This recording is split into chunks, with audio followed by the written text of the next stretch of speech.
Drew Harmon's hands trembled on the steering wheel as he sped down the highway, his wife's panicked voice replaying in his mind. Just 20 minutes earlier, he had been absorbed in plans for the prestigious Riverview Heights project, a career-defining endeavor that would establish him among the state's top architects. Then his phone rang. Vanessa's voice, quivering and filled with fear, had spoken only 3 words: "Come home now." His tires screeched as he skidded into the driveway. 3 police cars, lights flashing, surrounded the sleek, modern house he had painstakingly designed over the past 2 years. His 16-year-old daughter, Lily, ran toward him, mascara-streaked cheeks glistening with tears. "Dad, please," she whimpered, clutching his arm. "Just wait for Mom to explain calmly." Drew gently moved her aside and stepped inside. The first thing that hit him was the sharp, metallic scent of blood, followed by the sight of crimson streaks across the otherwise pristine white walls of the living room. Vanessa stood at the center, pale and shaking, next to a detective, her clothing soaked in blood. "Mr. Harmon," the detective said, stepping forward. "I'm Detective Thornton. There's been an incident." Vanessa interrupted. "I killed him," she admitted, her voice cracking. "He attacked me. I had no choice." A man's body lay crumpled on the floor, partially covered by a sheet. A knife, sealed in an evidence bag, rested on the coffee table. "We believe it was self-defense," Thornton continued. "The deceased appears to be Quentin Doyle. He had a criminal record for breaking and entering and assault. It seems he forced his way in." But Drew noticed things that didn't align. There were no signs of forced entry. Vanessa, his composed, refined wife, who once shrieked at the sight of a spider, had somehow overpowered an armed intruder. As officers scanned the room, Drew's gaze fell on Vanessa's phone left on the table by the front door. A message notification blinked. "Are you okay? What happened? Call me as soon as you can." From someone named Preston. Drew's stomach knotted. Preston Walsh, the charming landscape architect he had brought onto the Riverview project 6 months prior, had recently taken a growing interest in helping Vanessa with their backyard redesign. Later that night, after Lily finally fell asleep from crying and Vanessa had gone to bed, sedated, Drew locked himself in his office, driven by a quiet, relentless resolve. The meticulous discipline that had made him a successful architect now fueled his investigation. He began digging. Bank statements revealed suspicious withdrawals. Phone records showed hundreds of texts between Vanessa and Preston. Most damning of all was a hidden email account filled with messages outlining plans for a new life. Just the 2 of them. Yet one question gnawed at him. Who exactly was Quentin Doyle, and why had he been in their home? Something about Doyle's face triggered a memory. Hours later, Drew found it. Doyle had worked as a contractor on one of Preston's previous jobs. Court records revealed Doyle's assault conviction following a dispute with a client.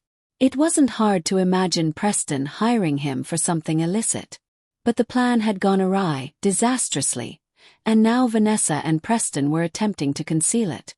As dawn broke, Drew sat quietly in his office, staring out at the pale sky. The man who had entered the previous day, ambitious, trusting, perhaps even naive, was gone.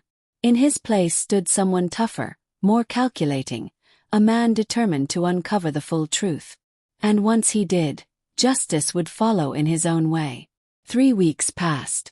The police closed the case, ruling the killing justifiable. Vanessa performed the role of grieving, traumatized wife flawlessly, attending therapy, speaking softly in public, leaning on Drew as a devoted partner. But behind the scenes, Drew had turned his office into a command center for his investigation. Walls were plastered with photos, timelines, and diagrams. Night after night, once Vanessa had taken her sleeping pills, he worked in silence, unraveling every thread. He traced meetings between Vanessa and Preston to a remote mountain cabin purchased via shell company, ultimately linking back to Preston. Bank records revealed large transfers between Preston and Doyle. And then came the life insurance policies. Multiple policies on Drew's life, all naming Vanessa as the sole beneficiary. This wasn't a failed robbery. It was an attempted hit on Drew. Something had gone wrong, and Doyle ended up dead instead. To probe further, Drew hired Meline Russo, a former military intelligence officer turned private investigator, known for getting results discreetly. Meline appeared unassuming, dark-haired, lean, strictly professional, but she had resources few knew existed. "They're still plotting," Meline informed him. One night, Preston reached out to Boyd Weiler, ex-military, dishonorably discharged. "He does dirty work for high-paying clients. They want someone to finish what Doyle started," Drew stated flatly. "Exactly. And they're careless." Vanessa withdrew another $25,000 yesterday. "Keep digging," Drew instructed. "And Meline, I want recordings, every call, every meeting." As the secret investigation progressed, Drew maintained his cover perfectly. He suggested therapy wasn't helping and floated the idea of selling the house and taking time off. He even brought up insurance policies under the guise of securing Lily's future, carefully monitoring Vanessa's reactions. Mentioning their daughter had been a deliberate tactic. Vanessa might embody many things, but her love for Lily was genuine. Drew also reconnected with crucial allies. He shared drinks with Sonny Blackwood, a powerful developer with strong city connections who respected Drew's talents. He met Tara Lennox, a sharp, experienced attorney, under the pretext of seeking legal guidance for a colleague. Most importantly, he cultivated a connection with Weston Miles, a tech mogul who had recently acquired the regional news network. Over fine scotch, Drew carefully laid the groundwork for alliances he would later depend upon. Outwardly, Drew publicly welcomed Preston's continued involvement in the Riverview project. Despite the tension, he remained courteous, cooperative, and seemingly candid. "Sometimes I wonder if Vanessa resents me," he remarked during a site visit, eyes on the plans as if she blamed him for failing to protect them, avoiding eye contact. He felt Preston shift uncomfortably beside him. The mask was firmly in place. The trap was closing. Drew Harmon, once a builder of homes, was now constructing something far larger, something meant to shatter the illusion entirely. Vanessa's growing distance weighed heavily on him. He feared for their marriage. Preston offered awkward reassurances, though he never met Drew's gaze. That night, surveillance captured Preston handing a burner phone to Vanessa in a dimly lit parking lot outside a discount store. 2 months after Quentin Doyle's death, Drew's phone rang. "It was Adeline," she said. "They've made their move. Straight into the news. Preston met with Weiler yesterday. I intercepted a message from your wife. Everything's set for the cabin this weekend." Drew responded, calm and measured. "Then we'll be ready to." He opened his laptop to review the final elements of his plan, a blueprint not of steel or concrete, but of facts, leverage, and foolproof contingencies. For weeks he had prepared quietly. Now only 3 days remained. 3 days until Vanessa and Preston executed their plan. 3 days until Drew would expose them. Friday arrived, shrouded in rain and gray skies. At breakfast, Drew told Vanessa he had to drive into the city for an urgent meeting with investors. "I'll be late." "Don't wait up," he said, kissing her cheek, noting her subtle recoil. "Drive safely," she replied, offering a faint, unconvincing smile. Drew drove to his office, ensuring Preston's watcher saw him arrive. Once inside, he slipped out through a back service door. Meline waited in an unmarked car. "He picked up his payment this morning," she reported as they drove. "Your wife packed a bag, told Lily she's staying with her sister because she's anxious." Preston cancelled all his appointments, citing a family emergency. Drew nodded. "The cabin is fully wired. Every room has audio and video.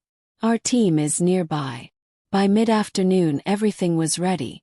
Drew waited in a rented cabin a mile away, monitoring multiple feeds. At 4:17 p.m., Vanessa's car arrived at Preston's secluded mountain property. He greeted her eagerly, and inside, their conversation sealed their guilt. They discussed faking Drew's suicide, blaming financial strain from Riverview, and the life insurance payout. After a suitable period, they planned to start fresh. Does the boy know what to do? Vanessa asked. He's a pro, unlike Quentin, Preston replied. This time it won't get messy. Drew watched, expression unreadable, like a designer assessing a building before demolition. At 7:23 p.m., Boyd arrived. Drew sent the signal. A pre-written message went out with a single tap. 10 minutes later, police cars cut through the rain, sirens blaring. Officers stormed the cabin. Detective Thorne, fully briefed thanks to Drew's evidence, led the arrests. Boyd attempted escape but failed. Preston claimed it was a misunderstanding, but recordings told another story. Vanessa collapsed, her facade shattered as the trap's full scope revealed itself. Meanwhile, Drew mingled at a charity gala in the city, establishing his alibi, posing with Sonny Blackwood and public officials. Tara Lennox, fully informed, stood ready to represent his interests. Weston Miles ensured the story aired as a criminal conspiracy, not tabloid gossip. By midnight, Drew gave a statement portraying himself as a heartbroken husband blindsided by betrayal. The officers believed every word. The next day, the consequences of Drew's meticulous planning became clear. This was not merely an affair. Preston had been embezzling funds from multiple projects, including Riverview. Vanessa, with her finance background, had helped move money through shell companies. Drew had uncovered the theft and had been targeted for elimination, not out of jealousy but necessity. Charges followed swiftly: conspiracy to commit murder, attempted murder, fraud, and money laundering. Their attorneys advised plea deals. Preston received 25 years. Vanessa 17. Boyd, a convicted felon, would never see the outside world again. During interrogation, Boyd admitted Quentin Doyle had not been sent to kill Drew, but to steal documents and blueprints. Vanessa killed Doyle over a payment dispute, staging the break-in to cover it. 6 months later, Drew sat in his newly restored home office. His next project, a cutting-edge urban renewal design, neared completion. Across from him, Lily sketched her own designs, the same creative spark in her eyes that had once defined Drew's early career. And her father's steadfast presence had given her a sense of peace. A text arrived from Meline, who had grown into more than just an investigator. Hearings over. Vanessa's appeal denied. Thought you'd want to know. Drew responded with a quiet acknowledgement and returned to his work. He felt no pride, no lingering satisfaction, only the steady calm of justice served. The world now knew the fate of those who had betrayed Drew Harmon. He had dismantled their schemes with the precision of an architect, orchestrating their downfall as skillfully as he once shaped skylines. Flawless, deliberate, unyielding. Outside, neighbors still whispered, but beneath the murmurs was something new, a mixture of respect and unease. They had watched Drew transform from a quiet architect into a strategist capable of outsmarting his enemies without raising a hand. Drew closed his laptop and joined Lily for dinner. Tomorrow would bring new challenges. Yet anyone who dared cross him in the future would face the same lesson Preston and Vanessa had learned. Drew Harmon didn't just design buildings. He engineered consequences, and his designs never failed. Thank you for watching. Share your thoughts in the comments below.